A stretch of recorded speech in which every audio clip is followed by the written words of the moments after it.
Hi everyone and welcome back to our board game series. In the last episode we've got our character pawns moving around the board, but they're just teleporting. So let's try and add some spicy little movement to the character pawns so they're not just teleporting around.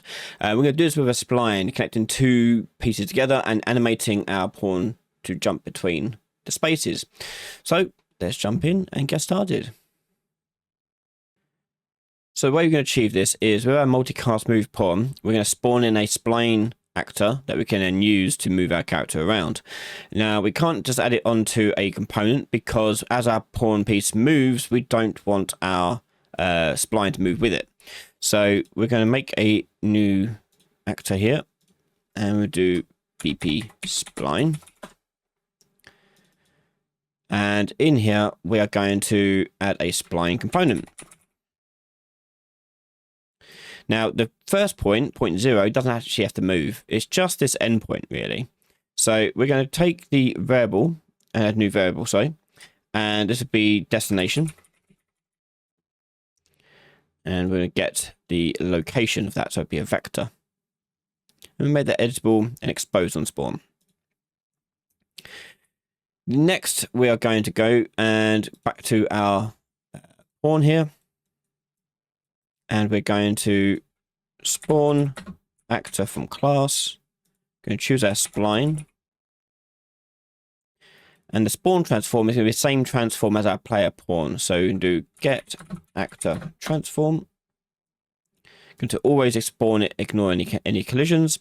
And then the location destination will actually be the destination there. And now we've got a spline we can use. And all we're going to do is create a timeline and make use of the spline in here. So what I'm going to do, first of all, is promote this variable because we're going to have to delete it eventually. So movement spline actor. And then we're going to do a timeline.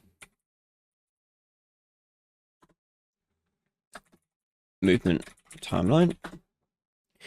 And we're going to do play from start.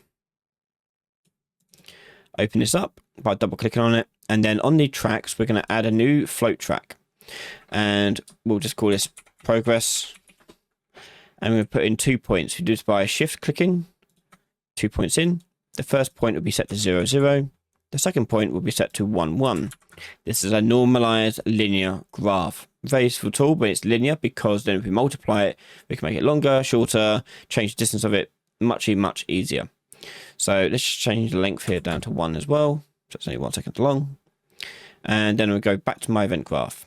And we should see the progress pin appearing on our timeline. So the location now is going to be set from the spline. So I'm going to drag out the spline actor. And we're going to get the spline component. You might just do get spline. There you go, right at the bottom. And then from there, I want to get location at distance along spline. Do that. And the distance is going to be the progress here multiplied by the length of the spline. So we can get the move that aside, get the spline length, and put that in there. So 0 will be at the start, 1 will be at the end. And we'll put the coordinate space as world coordinate space. We can now plug it into the new location and plug it into the update there. Okay. And this will take 1 second for it to jump around, which is coincidentally the same amount of time it takes for it to refresh to go to the next move. So every 1 second, it should be like hopping along. Okay. So I'm just going to tidy up the pawn by, on the finished, deleting the move spline. So we're going to take the spline actor and do destroy actor and put that in there. So the last thing I actually haven't done is on the spline itself is change the location of the last point there. So on begin play, I'm going to take the spline, set location at spline point, and we're looking at spline point 1, so the second point. And the location will be the destination there. And the coordinate space will be world. So hopefully, we play that now. the spline should update and move our character along like that. Okay, it's moving, but obviously it's not really a good hop. It's just moving. So let's look at how we can do a nice hop here and get a good height on the difference there. So what I'm going to do is control the spline. If you see here, we just change the rotation of our spline points. Ooh. Like that. To change it, this is what we call the tangents. Okay. So the first tangent, I'm going to rotate to be, let's say, 60. Yeah. And the second one here, we'll do at 60 as well. Negative 60, it's the other way around.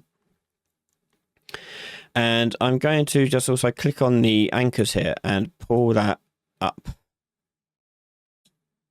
Do that same for this one. Pull that up. Like that. That's the first solution. I'm going to show you another solution in a second, which involves a new third point, which would be in the center of the two. So let's just take a look at what that does differently.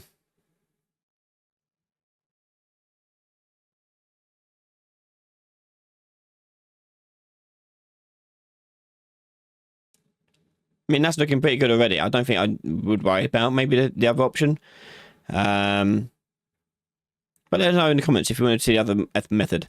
It's a little bit lot more long-winded, but yeah, it involves in putting another point in and averaging a distance and adding a height to it, that sort of thing.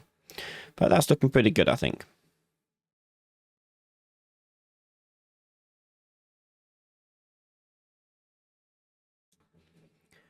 So now we've got nice smoother movement for our pawns.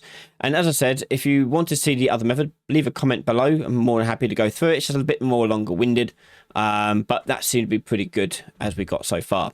Now in the next episode, we're actually going to do something which actually means when we land on a spot, what actually happens. And that's going to be a triggering point for whatever your board game is going to do. Be it give the player points, give them a question, whatever. We won't be going into the details of the specific types of board games. I'll leave that for you to decide, and you can kind of meld it with other stuff. It might go into like a RPG battle, for example. I don't know. But in this case, we're just going to show you how to trigger the landed on functionality. You can watch the next episode right now over on patreon.com/Ryan Laley, where your support means everything.